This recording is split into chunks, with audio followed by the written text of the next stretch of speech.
नमस्कार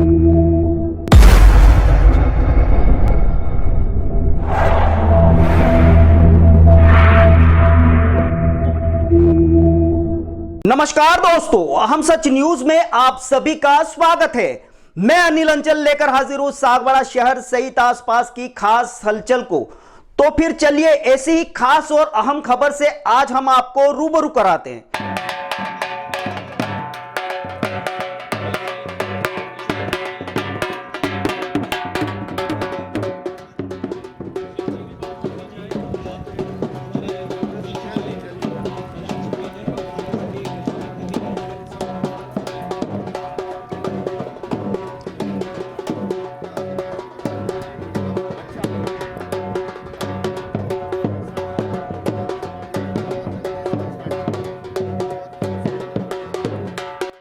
गौ माता को आश्रय को लेकर इंतजार की घड़ियां हुई समाप्त। सागवाड़ा में हुआ उत्तम गोपाल कृष्ण गौशाला का शुभारंभ। जी हां, सागवाड़ा के माणकपुरा स्थित श्री श्री उत्तम स्वामी गौशाला का शुभारंभ गुरुवार को भूमि पूजन के साथ शुरू हुआ। शुभारंभ माही दीदी योगी प्रकाशनाथ महाराज, संत रामनिवास शास्त्री, पुनीत राम महाराज, संत उदयराम जी की मौजूदगी में हुआ। महामंडलेश्वर ईश्वरानंद श्री श्री उत्तम स्वामी महाराज ने किया। प्रारंभ में कांग्रेस के निवर्तमान जिला अध्यक्ष दिनेश खोडनिया, नगरपालिका अध्यक्ष नरेंद्र खोडनिया, उपाध्यक्ष राजू भाई, प्रधान ईश्वरलाल सरपोटा, उपखंड अधिकारी राजीव द्विवेदी ने संतों का स्वागत किया। ब्यूरो रिपोर्ट अनिल अंचल, अहम सच न्यूज, सागवाड़ा।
नंदी महाराज की अर्चनीय वंदनीय पूजनीय प्रातः स्मरणीय संध्या वंदनीय परम पूज्य गुरुदेव भगवान के श्री चरणों में मानसिक प्रणाम। सर्वदेवमयी सर्वतीर्थमयी सर्व आनंदमयी पूज्य गौ माता जी के श्री चरणों में प्रणाम। धर्म के साक्षात स्वरूप नंदी भगवान बेल भगवान के चरणों में प्रणाम। अपनी साधना से अपनी तपस्या से इस कली काल में पाप से, अनाचार से तपती हुई धरती को शीतलता प्रदान करने वाले समस्त संत चरणों में मेरा प्रणाम। उपस्थित सभी गौ भक्त, प्रभु भक्त, हरि भक्त, राष्ट्र भक्त, सत्संग प्रेमी सज्जनों, भक्तिमती शक्तिमती माताओं बहनों, सबके हृदय में विराजमान प्रभु के श्री चरणों में मेरा प्रणाम। सभी को जय गौ माता। आज परम आनंद का विषय है, जिस चीज का इंतजार समस्त गो भक्त कर रहे थे, आज वो गौ माता की कृपा से शुभ घड़ी आ ही गई। जब 4 साल पहले गौरेश्वर में कथा हुई थी, तब मन में एक टीस थी कि सागवाड़ा इतना बड़ा नगर है, इतने अच्छे अच्छे भक्त रहते हैं, इतने समृद्ध लोग रहते हैं, लेकिन कोई गौशाला नहीं है। सब कुछ है लेकिन गौशाला नहीं है। कि मन में एक टीस थी, उसकी चर्चा भी समय समय पर जब भी सागवाड़ा वासियों से मिलना हुआ तब हुई। और प्रभु कृपा से, आप सब भाई बहनों के पुरुषार्थ से और गौ माता के आशीर्वाद से आज वो सुंदर अवसर आ भी गया कि हमारे सागवाड़ा में इस परम सुंदर और बहुत ही विशाल गौशाला का आज सभी संतों के सानिध्य में उद्घाटन होने जा रहा है। क्योंकि याद रखिएगा, समस्त वेदों का, समस्त शास्त्रों का अगर सार निकाला जाए तो वो गौ सेवा ही आएगा। जैसे किसी दूध को गर्म किया जाता है ना, तो दूध को गर्म करने के बाद जावन डालो, फिर वो जब जमता है उसके बाद उसका जब मंथन होता है तो उसके फल स्वरूप में जो दूध का फल है वो मक्खन के रूप में हमें मिलता है। उसी तरह अगर समस्त वेदों को, ग्रंथों को, शास्त्रों को मथा जाए तो जो मक्खन निकलेगा, जो फल निकलेगा, वो निश्चित गौ सेवा ही होगा। हम किसी भी भगवान को पूजे, किसी भी देवता को पूजे, वो देवता कहीं न कहीं गौ माता के पुजारी रहे हैं। आप अगर राम जी के परम भक्त हैं, आप राम जी को अपना इष्ट मानते हैं, तो इस धरती पर राम जी का प्रकटीकरण गौ माता के लिए हुआ है। तुलसी बाबा जी ने स्पष्ट लिखा है कि गो द्विज दयनो देव हितकारी, कृपा सिंधु मानुष तनधारी। अगर हम कृष्ण भगवान को अपना इष्ट मानते हैं तो ठाकुर जी ने 12 वर्ष की आयु तक नंगे पांव गौ माता जी को चराया और अपना नाम ही गोपाल कहला दिया। अगर हम शिव जी को मानते हैं, अभी श्रावण मास चल रहा है, कई लोग अलग अलग पद्धति से भोले बाबा की आराधना करते हैं। भोले बाबा भी कितने बड़े भक्त हैं गौ के। आप किसी भी शिवालय में चले जाइए, आपको बिना नंदी भगवान के कोई भी शिवालय मिलने वाला नहीं है। भले ही आपको गणेश जी मिले न मिले, कार्तिकेय जी मिले न मिले, लेकिन आपको नंदी भगवान जरूर मिलेंगे और ठीक सामने मिलेंगे। अगर आप हनुमान जी को अपना इष्ट मानते हैं तो हनुमान जी भी स्वयं गौ माता जी के बहुत बड़े पुजारी हैं। आप सब लोग हनुमान चालीसा तो बोलते ही होंगे, सबको याद होगा, पाठ करते हैं आप लोग। हनुमान चालीसा में एक पंक्ति आती है, जय जय जय हनुमान, जोर से बोलिए, गोसाई। अब गोसाई का मतलब क्या, बोलते रोज है लेकिन कभी शब्दों पे हम लोगों ने ध्यान नहीं दिया। जय जय जय हनुमान गोसाई। गौ यानी गौ माता अथवा नंदी भगवान। एक बात यहाँ पर और स्पष्ट करना चाहूंगी, गौ का मतलब आप सिर्फ गाय माता मत समझना। गौ शब्द उभयलिंगी है, गौ का मतलब गौ माता भी होता है, गौ का मतलब नंदी भगवान भी होता है। गौशाला बनी है, इसका मतलब ये नहीं है कि सिर्फ गौ माता ही रहेंगी। जितने भी सुने नंदी भगवान हैं उनको भी यहाँ पर सेवा के लिए उपस्थित करना है। तो मेरे भाई बहनों, जय जय जय हनुमान गोसाई है, गौ के रक्षक आपकी जय हो, जय हो, जय हो। आगे एक पंक्ति और आती है कि जो शत बार पाठ करे कोई, छूट ही बंदी महासुख हुई। जो यह पढ़े हनुमान चालीसा हो या सिद्धि साखी गौरी सा।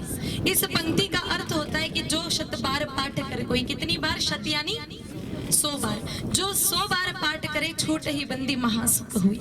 वो समस्त दुखों से छूट करके और परम आनंद की प्राप्ति कर सकता है। अब आप में से 100 बार पाठ कौन करता है, जरा हाथ खड़ा करके दर्शन दे दो। जो हनुमान चालीसा का रोज 100 बार पाठ करते हैं, कोई नहीं करता। अब वहां पर जो एक बार पाठ कर गई ऐसा तो लिखा ही नहीं है। अगर छूट ही बंदी महासुख होई जैसी स्थिति में जाना है तो आप तो सिर्फ एक बार पाठ कर रहे हैं, और उसमें ऐसा नहीं लिखा है कि जो एक बार पाठ कर कोई, ऐसा नहीं लिखा है। स्पष्ट लिखा है कि जो 100 बार पाठ कर कोई।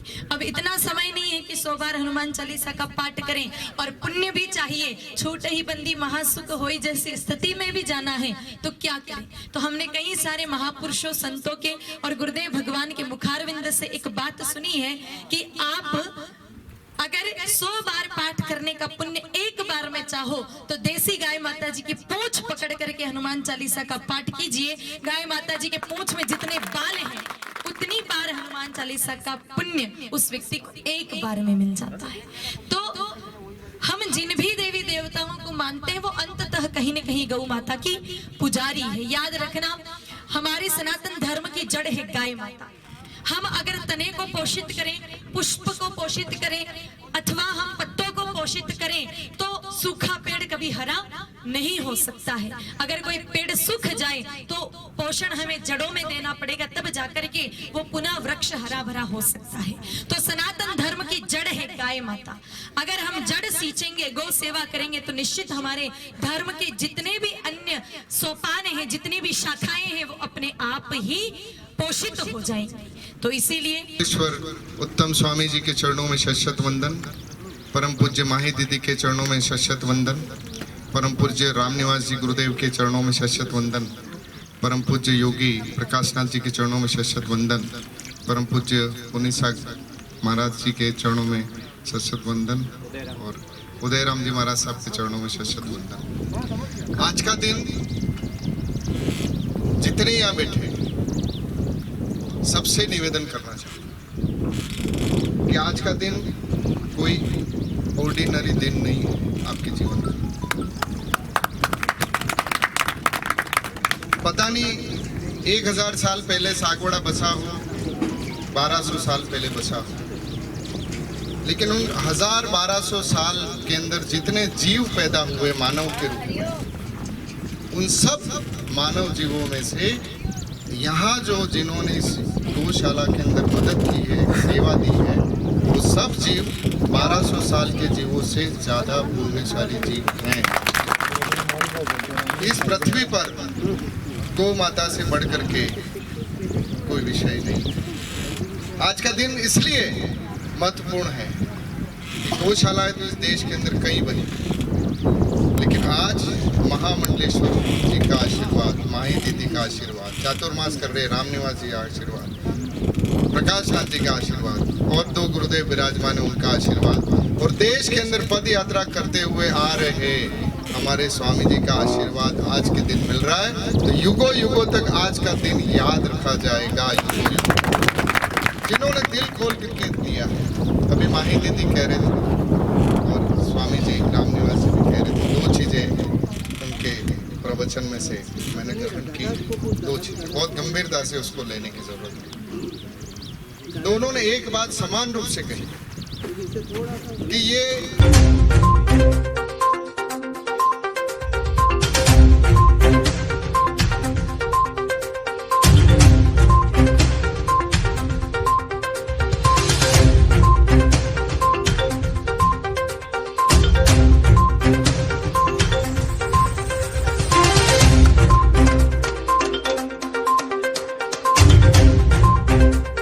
एक चींटी को दाना भी दे दो, परोपकाराय सताम विभूतिया, और जहां कहा परहित बसई जिनके मन माई।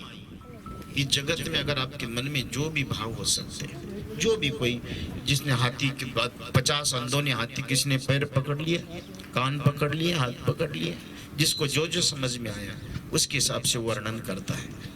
लेकिन ये पूरा ब्रह्मांड सभी ने अपने वक्तव्य के साथ में, वेदों ने, शास्त्रों ने, संत साहित्यों ने, पुराणों ने, सभी लोगों ने, और मैं सभी से यही कहूँगा कि जो भी यहाँ के ट्रस्ट होल्डर है, आप लोग हमको किसी नस्ल की गाय मत माने।